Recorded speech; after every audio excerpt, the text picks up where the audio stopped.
One of the things that has really come to me recently is this whole idea of awareness.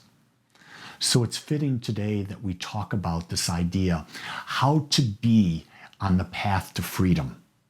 And today we're going to talk about the aspect about how to be fully present. Jean and I were at a restaurant last night, new restaurant. We've never been there before. And the thing that I was observing was, how aware was I to what was going on around me? What was the energy I was aware of? And did I feel that there was a level of awareness with the people around me?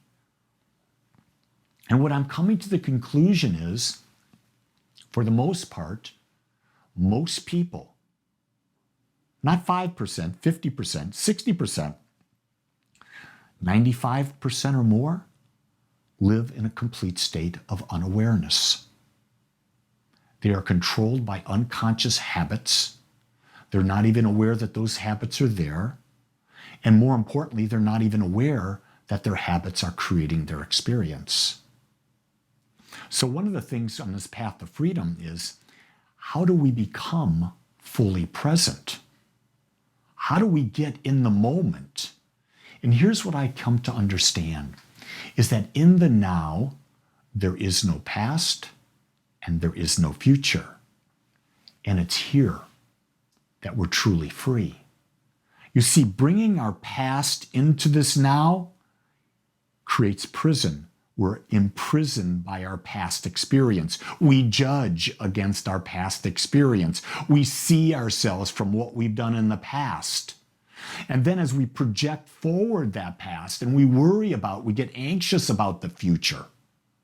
And when we get anxious about the future, we're not free. We're bound by the illusion of a future that we've not yet experienced, but we're in fear of. And this is what I'm understanding more and more and more. This idea about being fully present, it's just not about being in the moment, without the past, without the future. It's about being without fear. So I want you to think about everything that's going on around you in life. When you're watching television, I don't care what the program is fear being used to entice you in?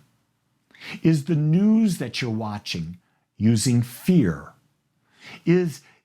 Are the teachers in religion using fear? Are the politicians using fear? Are businesses using fear?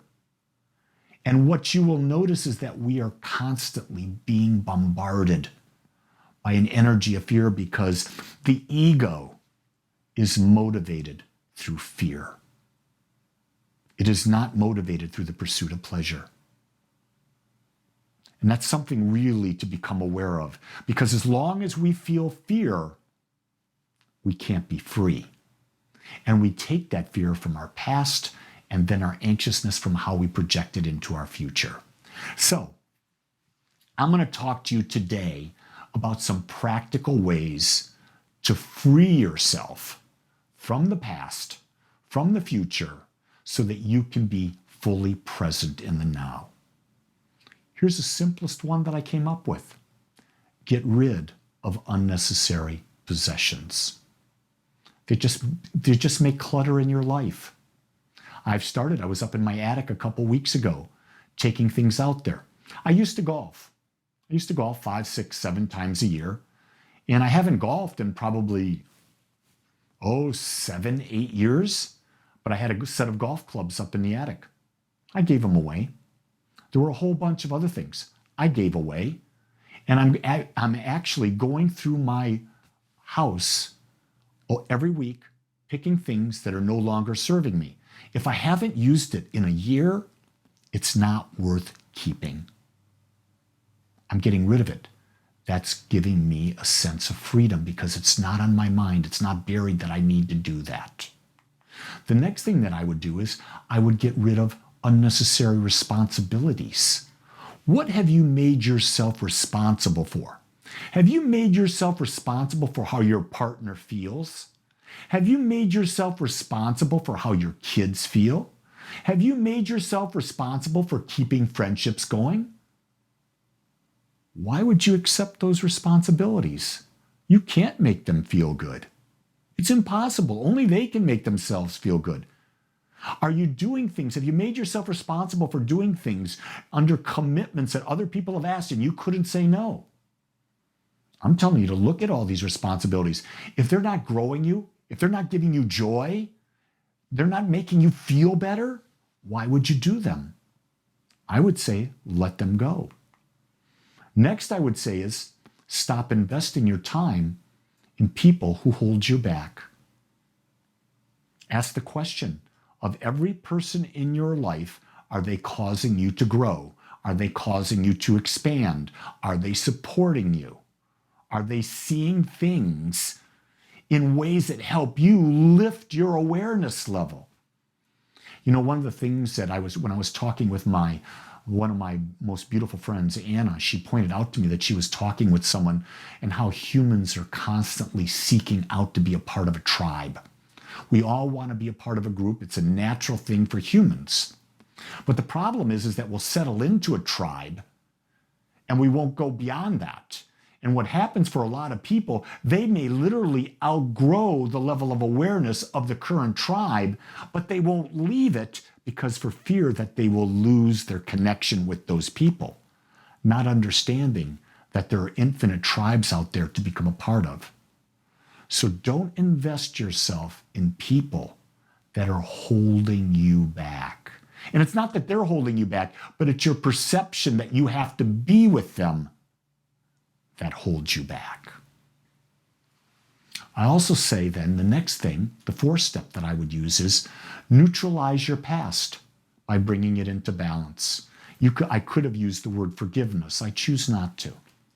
Neutralizing your past means being able to see an event and know that the bad things that happened in that event were equally supported. You got as much good out of it as bad. But that takes work to see what good came from this. And then to realize that, okay, let's say something really great happened to you. Okay, what was the downside to that? Because there's a downside as well. Everything is always in balance. That's a law of the universe. The universe could not exist if there was not balance. Again, it comes back to what? Our level of awareness. Do we see the balance? And if we're being held back in the past because of things that we've not let go, our job is to bring it into balance. Once we bring it into balance, once we neutralize it, the emotional charge disappears and we can now move forward. The next thing is to consciously do one thing at a time. Think about that, how freeing that is. You're not being distracted. You're fully present. Right now, I'm talking to you. That's the single most important thing. I'm not thinking about the fact that I got to do a class at 12:30 today, or I've got these other things that I got to prepare for this, that, and the other. No, I'm fully present with you. I'm talking to you. This is the single most important thing, and this is all I'm focusing on. So whatever you choose to do, be fully present with it. If you're doing something and the phone rings, don't answer the phone. Do what you're doing. That's why there's voicemail. You don't have to answer a text message immediately. Do what you're doing. Set aside time for your text message later. Nothing is that important. Next, not only focus on one thing, but be fully present when you do it. If you're having a conversation with your son, with a friend, with your wife, with your husband, whoever, are you fully present in that conversation? Or are you thinking about something else? Are you truly listening? That's the key to most relationships, the ability to listen, to be present with your partner, whoever that might be at that time. Learn to be fully present, to be one-focused. When you do that, it's very freeing because being in the now is where it's at. And so the other thing is then eliminate unnecessary distractions. And I sort of briefly talked on it. Social media, it's a huge distraction unless you control it. Every bing, every like, every notification is meant to have the brain emit chemicals that get you addicted to it. I realized that I still probably have a bit of a social media addiction. And I am taking steps to mitigate that. I'm setting time aside when I allow myself the beauty of social media, to be a part of social media. It's not though that I'm waking up first thing in the morning and popping social media on. No, I'm making a conscious choice not to be on social media. I'm also making a choice not to be on social media immediately before bed. I don't need to have that filling my mind before I go to sleep. I want an ease about who I am before I go to sleep. I want to feel good. I want to go to bed in a state of gratitude. The next thing we can do is simply take time to step back and become the observer of your life. Watch yourself as you interact with others. Watch yourself as you do things. Realize that you're not that body, you're not that ego. You are so much greater than that, and you have a body and you have an ego. And when you can observe them, when you can see yourself, that's very freeing. Because when you're the observer, there's no judgment. Because you're seeing the situation fully. You're seeing all sides of the situation, not one. My idea is that that's how the divine, that's how the infinite sees everything. It doesn't see judgment. It doesn't see good or bad. It sees the whole situation, the yin, the yang, the round, the square, everything. Everything. It's only the ego mind, the human ego mind, that judges and sees good and bad. The divine doesn't know that, because good and bad stems from one thing: the fear of death. Did you hear that? The fear of death. That's the only thing that causes us fear. If you took death out, if you truly knew that you were eternal, and that the aspect of you that is the one with the divine went on forever, you would live a life without fear. That's what happens to a lot of people who've had near-death experiences. They come to the realization is there's nothing to fear when you die. And they live their lives more fully instead of being bound by fear. You know, the next thing I want to bring into this is, and I sort of talked about this earlier, is that before you go to bed, my God, take time to appreciate where you are and what you have. Go into gratitude. I will say this too. Before you meet with your spouse, you're going to have an interaction with your spouse, you're going to have an interaction with your children, whatever it is. Take a moment and just appreciate who they are. Give thanks that they're in your life. And when you go into a situation, whether it be sleep or into an interaction with someone from a place of gratitude, it becomes truly expansive. Because the thing about gratitude is that gratitude always brings more of what we're grateful for. So if you find a penny, be grateful for a penny. If you find a dime, be grateful you found a dime. If you got a stimulus check, be grateful for the stimulus check. Don't wish for more. Just be grateful. The universe will know that you're grateful. More will come.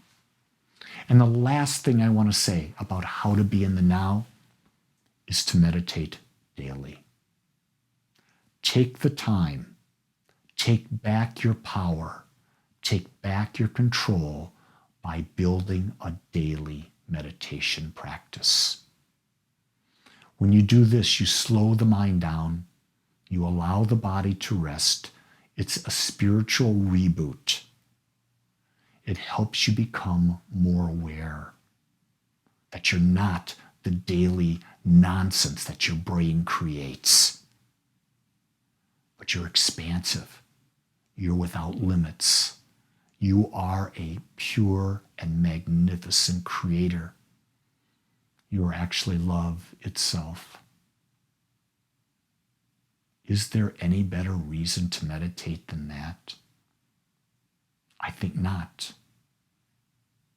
This is what we teach at Agape, practicality, because our intention is to bring you tools that help you and empower you to become the greatest, most magnificent you that you choose to be.